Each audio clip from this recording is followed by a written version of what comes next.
Hello, welcome to Newmarket Studios for the Newmarket Sessions. This is recording 2 we're doing with a band called Obscura Hail, Melbourne-based band. As you can see where everything's set up. And why don't I talk you through how we've set it up. So it looks like, although we have headphone boxes out, it looks like we're going to do everything without headphones acoustically. And we lined up all the amplifiers with the drum kit. So we got drums here, of course, you can see kick drum. Then we have a little guitar amp there, and then we have the bass amp here. And then here we have a little amp, which is a custom one. We're going to do on theremin. We're going to have theremin in. So Obscura Hail is a 3-piece, and because of the sessions, we have to add. We're going to, one of the precursors is that you collaborate with other musicians. So we have put them together with a baritone saxophone, theremin, and augmented percussion. So talking about the drums, we have a D12 on the kick drum. You see no resonator skin on it, straight out. We've been playing with the position close to the front skin. Out of it, obviously had the most sub and the most definition.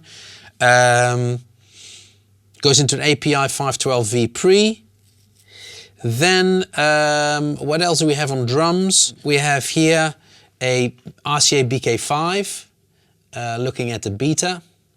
As you can see, it's a soft beta with a soft mallet on it.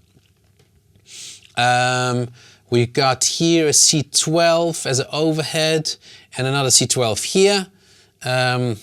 This is known as a Glyn John setup. That's not where I started with it.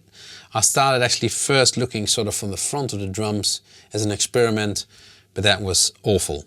So then we started with something more sort of a wider, but then we ended up here, which seemed to work. What else? This is an N69 buyer just for vocals. We're doing live vocals. We've got here on the snare drum a biodynamic N160. This is a 1980s one.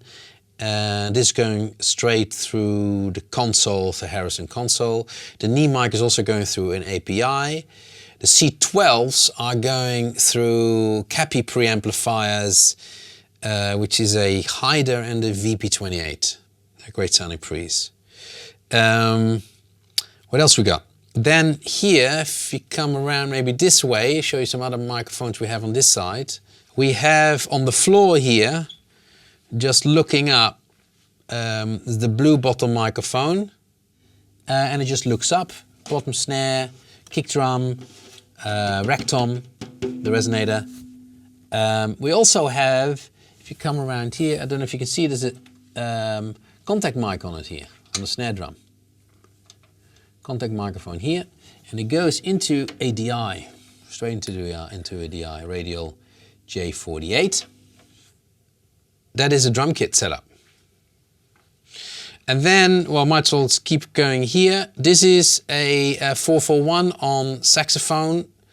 This might not be the right mic, we haven't tested it today. It might be totally the vibe, so we'll have to find out if that's the thing. So guitar amp, we have a 441. We'll play a little bit of position of it. We also have here a 409, Sennheiser 409 U3. We tried this one, but this wasn't the color we wanted, so we changed it back up. We started with this one, checked this one, and went back to the 441. Bass amplifier. This is an amplifier the band brought in, and we got a D12 on it. This is the little custom tube. We haven't mic'd this one up yet, because we were going to go on headphones, and then we realized, why do we not do headphones at all? Why do we not do headphones at all? And we just put a little amp for the theremin. The theremin is going to be standing here. So percussion. There's going to be augmented percussion here. And we got 2 Guffels up, UM70s. They still haven't been positioned. We'll see tomorrow. This might go all kinds of ways. Just sort of, so we got something in place. Let's see. Then here we have a SM7, SM7B, and for lead vocals, here we have another N69 Abaya, and then we've rigged up this thing here. As you can see, a really large stand, and the large stand has got the Rode Soundfield microphone hanging off it. So that's still an experiment. We're still working out if it's actually a thing. Haven't found a sweet spot for it. The recording last week wasn't great for it. It didn't sound great on it. We haven't worked out if this is this the right position. It's still a work in progress to see if we can find a spot for this microphone. As we haven't succeeded yet. We've been going up and down, moving it, trying to get a balance on it, but it hasn't tickled our fancy yet. And then we'll go this way. I'll show you a little bit on the console. And we got Mike here. Mike's working. He's controlling the Rode one. Recording it via a little Zoom. We're going direct in, so we're not going to Pro Tools. We're going to line it up later on, just to save more precise inputs, and we need a bit more inputs. We've got a jammer helping here out here, and then the 2 percussion, saxophone, theremin, guitar, the 441, bass mic, bass DI. We just had a DI going too. I should have showed you in there. Three microphones, drum microphones. This is this SM7 on Sean. Background vocals. We have the Crush microphone, the one on the floor, which is the blue bottle, is a Crush. I call the Crush microphone, and took out a little bit of top, and then compressed it quite heavily. And we were played with the release to see where the cymbals were not too aggressive. We could balance the cymbals. Mono microphone is now the snare drum. We started with the 106 as sort of overlooking as a mono microphone straight down. It didn't work, so it's still called mono. It should be called snare now. The contact microphone sits here.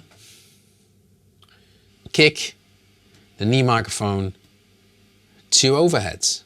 Here we got kick and snare on the APIs, and then here we got the cappies, the hider, and the VP. I think that is it. See you soon.